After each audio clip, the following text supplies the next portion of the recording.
Hello students, आज हम class 7th NCERT की न्यू एडिशन बुक में से चैप्टर 3 डाटा हैंडलिंग स्टार्ट करेंगे। पहले हम देखते हैं इसकी introduction. What is a data? Data क्या है? In mathematics data refer to a collection of numerical और descriptive information gathered through measurements, observations और experiments. It is used to analyze pattern, make predictions, and inform decision in fields like statistics and data science.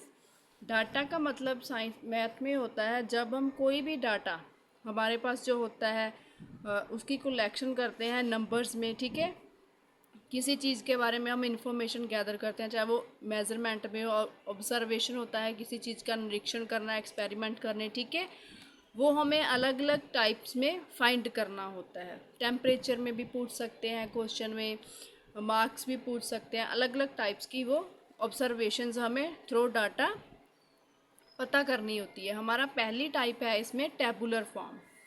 Tabular form में हमारे पास कुछ numbers दिए जाते हैं और वो नंबर्स हमें कई टाइप के होते हैं। ठीक है, अलग अलग नंबरिंग होती है, 1 2 3 और 4 5 6 7 8 9 में से कोई भी वर्ड्स हमें डिजिट्स दे देते हैं वो। ठीक है, उनके अकॉर्डिंग हमें टेबुलर फॉर्म में एक टेबल बनाना होता है। ठीक है, जैसे अब फॉर एग्ज़ाम्पल हमें कुछ नंबर्स दिए जाएंगे, वहाँ पे आप जो फर्स्ट बॉक्स बनाएंगे वहाँ पे आपको मार्जिन ऑफ विक्ट्री करना होता है। फर्स्ट पार्ट को मतलब सीक्वेंस अकॉर्डिंग लिखना होता है, जो चीज़ हमें ऑब्जर्वेशन के लिए दी जाती है। नंबर 2 पे इसके टेबल में होता है टैली बार और नंबर 3 पे फ्रीक्वेंसी होती है। ठीक है, टैली बार होती है जो हमारी फ्रीक्वेंसी मतलब जो नंबर्स दिए जाते हैं वो रिपीट किए, वो कितनी बार हमारे मतलब क्वेश्चन में रिपीट किए गए हैं वो हमें अकॉर्डिंग टू टैली बार ये ऐसे मेज़र करते हैं। ठीक है, फिर वो नंबर कितनी बार रिपीट हुआ है वो हम डिजिट में यहाँ पे हमने लिखना होता है। ठीक है, तो ये होता है हमारा टेबुलर फॉर्म। उसके बाद होता है double bar graph. A double bar graph is a chart that uses pair of bars to compare two sets of data across different categories. हमारे पास कुछ इन्फॉर्मेशन दी जाती है किसी चीज़ के लिए। ठीक है, उसके अकॉर्डिंग हमें डबल बार ग्राफ बनाना पड़ता है। ठीक है, डिफरेंट कैटेगरीज होती है उसमें, फिर हमें डबल बार ग्राफ बना के उसे चार्ट पे प्रेजेंट करना होता है। फॉर एग्जांपल जैसे देखो यहाँ पे मैंने डबल चार्ट बार ग्राफ बना के रखा हुआ है। इसमें हमें किसी क्लास में बॉयज़ और गर्ल्स का जो किसी गेम में पार्टिसिपेशन किया हुआ है वो बताया गया है। ऑरेंज कलर गर्ल्स है और ब्लू बॉयज़ है। ठीक है, कुछ बच्चों ने फुटबॉल में किया है, कुछ पार्टिसिपेट किया, कुछ ने टेनिस में और कुछ ने बास्केटबॉल में।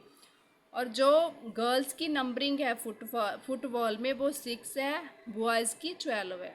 टेनिस में दोनों की सेम है 10। ठीक है, बास्केटबॉल में गर्ल्स ने 14 लिया है, पार्टिसिपेट गर्ल्स हैं, और बॉयज़ हैं 12। ठीक है, ऐसे हम डबल बार मतलब एक चीज़ को अलग अलग कैटेगरीज है बॉयज़ और गर्ल की, उनको हमें एक ही चीज़ में इंटरेस्ट है वो मेंशन किया गया है। यहाँ पे हम ये जो ये लाइन होती है हमारी स्लीपिंग लाइन, इस पे हमें वो स्पोर्ट्स है जिसमें उन्होंने पार्टिसिपेट किया है वो मेंशन करना होता है। यहाँ पे स्टूडेंट की नंबरिंग होती है। ठीक है, नंबरिंग जो होती है वो हमें अलग अलग टाइप में उन्होंने मेंशन की होती है क्वेश्चन में। ठीक है, उसके अकॉर्डिंग हमें यहाँ पे नंबर्स पॉइंट करने होते हैं। जैसे मैंने 2 4 6 दी गई है यहाँ पे।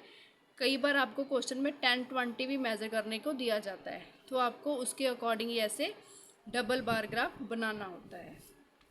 हमारी तीसरी टाइप है इसमें बार ग्राफ। ठीक है, bar graph help to compare the different groups easily. It shows the relationship using two axes in which the categories are on one axis and the discrete values are on the other axis. The graph shows the major changes in data over time. Bar graph में हमें जो groups होते हैं वो easily different type में हम compare कर सकते हैं हमको। ये बहुत इजी होता है करना बार ग्राफ। ठीक है, तो इसमें 2 एक्सिस पॉइंट होते हैं, वहाँ पे हमने डिफरेंट कैटेगरीज को मेंशन करना होता है, ठीक है। उसके अकॉर्डिंग हम जो पूरा डाटा ओवर टाइम में किया जाता है उसको मेज़र करके फाइंड कर लेते हैं। जैसे देखो बार ग्राफ हमने कैसे बनाना होता है, ठीक है। ये बार ग्राफ है, इसमें हमें कुछ साल का बायोडाटा दिया गया है, ठीक है। कुछ ईयर्स दिए गए हैं 2005, 6, 7, 8, 9 एंड 10। इन ईयर्स में किसी चीज़ का बायोडाटा हमें दिया गया है। बायोडाटा है नंबर ऑफ़ ट्रीज़ का, ठीक है। कुछ ट्रीज़ हैं उनकी नंबरिंग का डाटा है।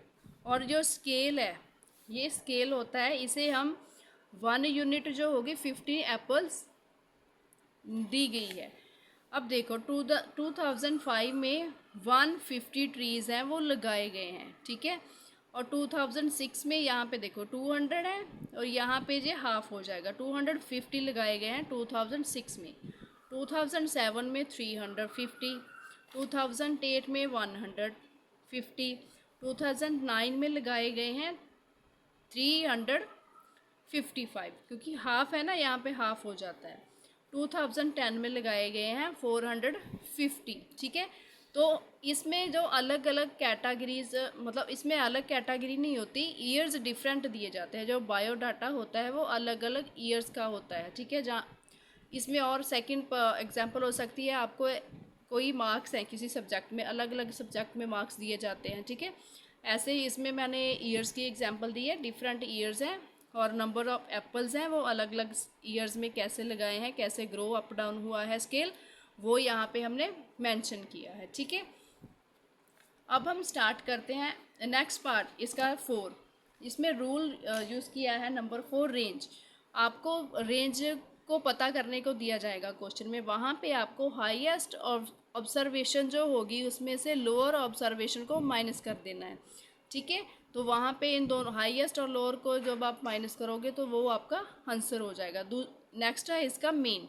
वहाँ पे आपको सम ऑफ ऑल सर्वेशन जो भी दी जाएगी क्वेश्चन में, सबकी ऑब्जर्वेशन लेके सम की, उसको टोटल नंबर जो होंगे, कुछ नंबर्स दिए जाएंगे, उन टोटल नंबर्स को आपको जो उन सम ऑफ होगा उन सब का सम करके जो होगा उसके साथ डिवाइड कर देना है, ठीक है। अब स्टार्ट करते हैं इसका first part, exercise 3.1। Find the range of Heights of any 10 student of your class. अब फर्स्ट क्वेश्चन में ही आपको रेंज पता करने को कह दिया उन्होंने। रेंज का रूल अभी हमने पढ़ा था, वो था highest observation minus lower observation. अब जहाँ पे हमें कुछ भी नहीं दिया, उन्होंने क्या, एनी स्टूडेंट, आप अपनी क्लास में से कुछ 10 स्टूडेंट्स ले लो, उनकी हाइट देखो और उसकी रेंज निकाल लो। तो हम अपने अकॉर्डिंग बच्चों की हाइट ले लेंगे।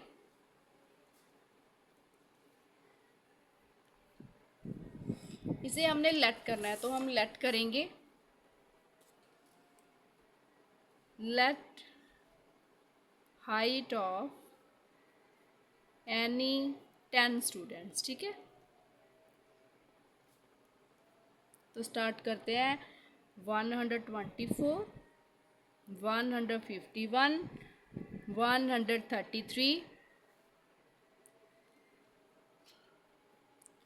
128, 149, 140, 159, 132, 129, 121। यहाँ पे मैंने जो इनकी हाइट ली है वो सेंटीमीटर्स में है, ठीक है। तो अब हम यहाँ पे रेंज फाइंड करनी है ना, तो रेंज लिखेंगे इज इक्वल टू होती है highest observation minus lower observation, ठीक है। अब आप क्वेश्चन में देखिए सबसे हाईएस्ट ऑब्जर्वेशन कौन सी है, 159। लोअर देखते हैं कौन सी है, 121। अब इसको माइनस कर दो, 159 में से 121 को माइनस कर दो। 9 में से 1 कट किया 8, 5 में से 2 कट किए 3। तो यहाँ पे हमारा जो आंसर है, इसकी रेंज है वो हमारी आ गई है 38। यहाँ पे हमारा फर्स्ट पार्ट क्वेश्चन ख़त्म होता है, ठीक है, कंप्लीट होता है फर्स्ट क्वेश्चन। तो अब आपको, आप ये ऐसे नहीं कि जो मैंने मेज़रमेंट यहाँ पे ली है बच्चों की 10 स्टूडेंट, आप कोई भी मेज़रमेंट अकॉर्डिंग टू जो आपको ठीक लगे वो कोई भी नंबरिंग ले सकते हो। बस आपको ध्यान रखना है कि हाईएस्ट को लोअर में से माइनस करके आपका आंसर डिफरेंट होगा, क्योंकि मैंने यहाँ पे अपने अकॉर्डिंग ली है। आपका आंसर अगर आप सेम करना चाहते हो तो सेम कर लो, अदरवाइज़ अपने अकॉर्डिंग भी कर सकते हो। बस आपको रूल आना चाहिए अच्छे से, ठीक है। अब चलते हैं इसके सेकंड क्वेश्चन पे।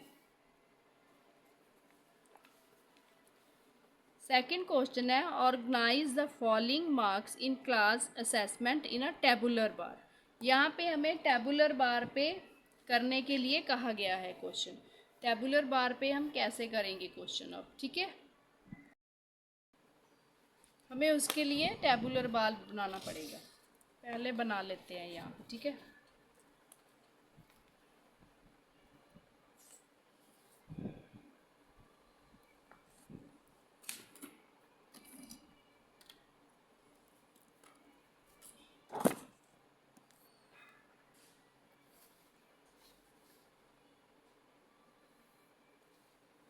क्वेश्चन में हमें मार्क्स पूछा है, ठीक है, तो हमें वो करने हैं। टेबुलर बार आपको मैंने बताया था कैसे बनाना होता है, ठीक है।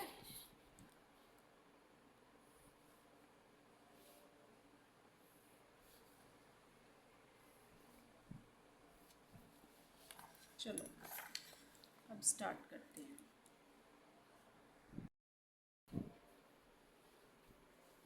यहाँ पे हमें पहले इसको देखो, हमें क्वेश्चन में से हमें मार्क्स पूछे थे, ठीक है। पहले हम मार्क्स लिखेंगे इसके, ठीक है। उसके बाद टैली मार्क्स,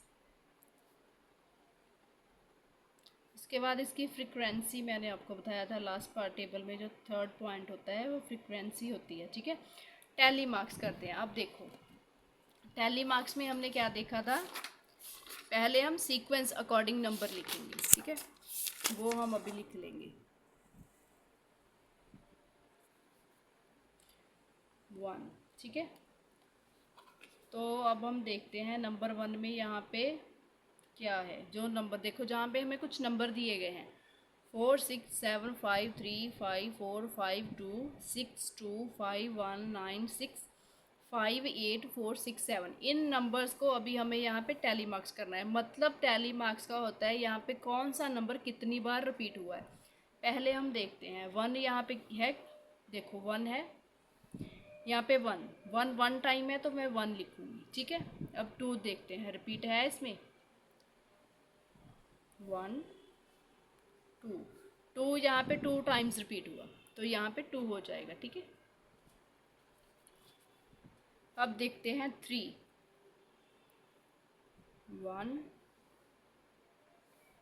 1 टाइम, 4,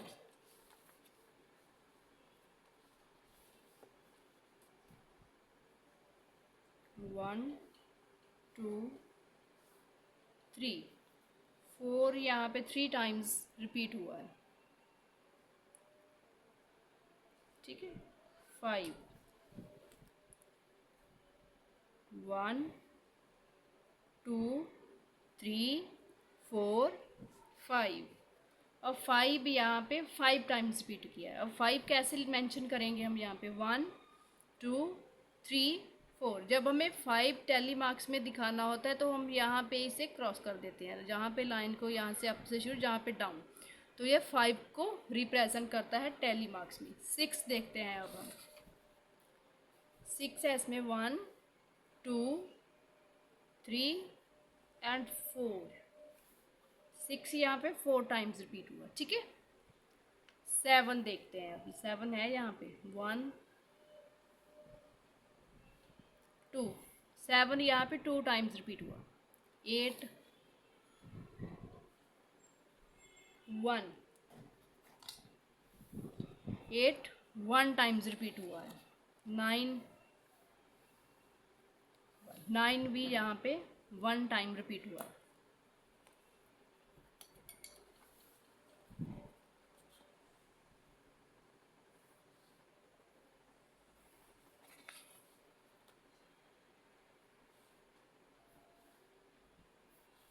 और फ्रिक्वेंसी में हमें बताना है कि ये जो डिजिट्स हैं वो कितनी बार रिपीट हुए हैं। 1 यहाँ पे 1 टाइम्स रिपीट हुआ, 2 2 टाइम्स, 3 अगेन 1 टाइम, 4 यहाँ पे 3 टाइम्स हुआ, 5 5 टाइम्स रिपीट हुआ, 6 4 टाइम, 7 2 टाइम्स, 8 भी 1, 9 भी 1 टाइम। ठीक है, ऐसे बनता है टेबुलर बार।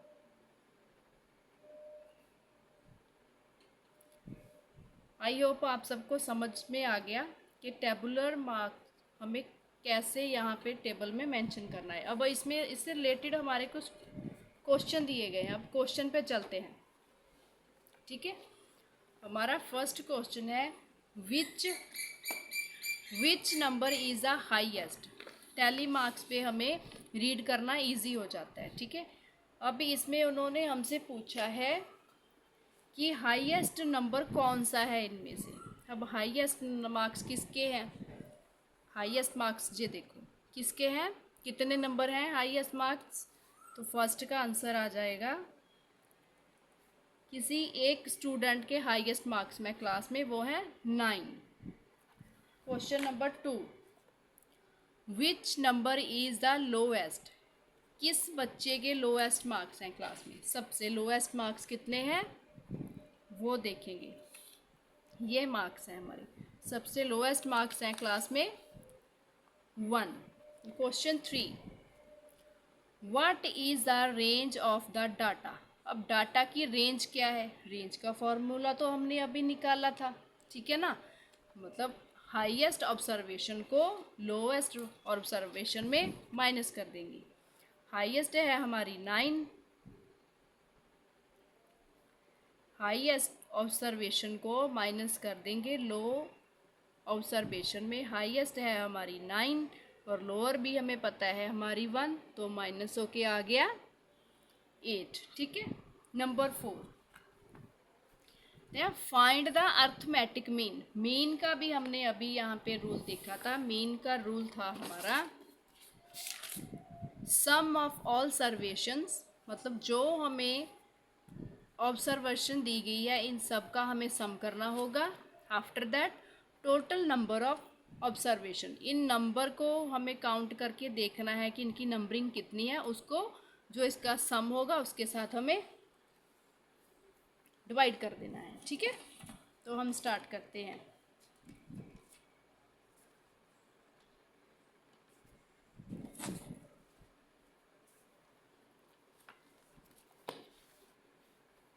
पहले नंबर बहुत ध्यान से लिखने हैं आपको। ठीक है, यहाँ पे देखो आप, मैं लिखती हूँ। ठीक है, 4 + 6 7 + 5 + 3 + 5 + 4 + 5 + 2 + 6 + 2 + 5 + 1 + 9 + 6 + 5 + 8 + 4 + 6 + 7। और इनकी नंबरिंग देखते हैं कितनी है अभी। 1 2 3 4 5 6 7 8 9 10 11 12 13 14 15 16 17 18 19 20। एक बार अगेन हम चेक कर लेते हैं इसे।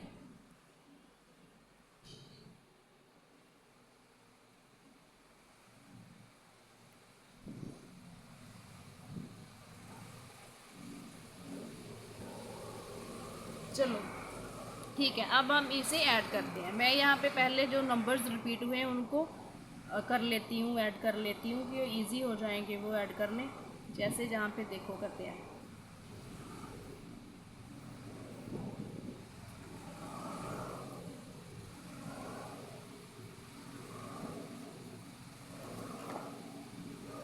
साइड पे लिख लेती हूँ। इनको प्लस करने पे 20 आ गया। अब देखते हैं 6 कितने,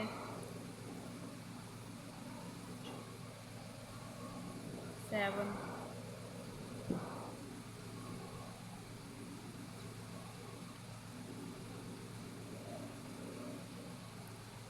10। कौन सा रह गया हमारा? 2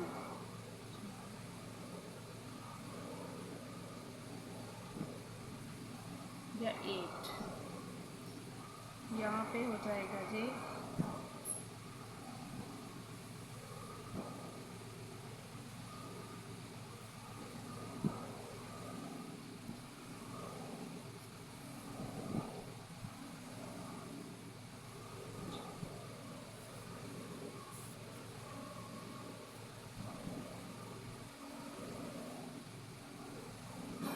इसे गेन करते हैं तो दोनों का हो गया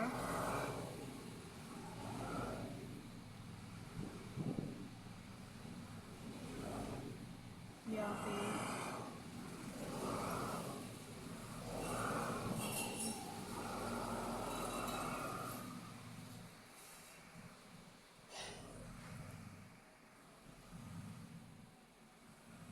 इन सबको मल्टीप्लाई करने के बाद हमारा आ जाएगा, सॉरी प्लस करने के बाद हमारा मेरे पास आ गया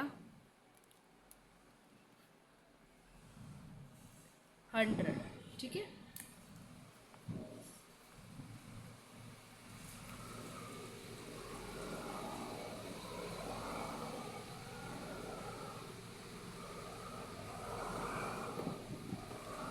तो इन सबको प्लस करने के बाद 100 आ गया। तो यहाँ पे जो कट जाएंगे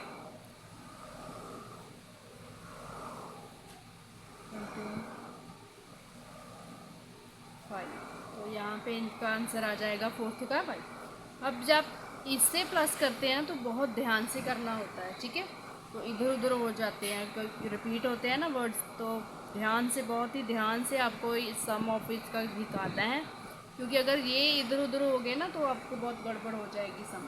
ठीक है, आपका आंसर सही नहीं आएगा।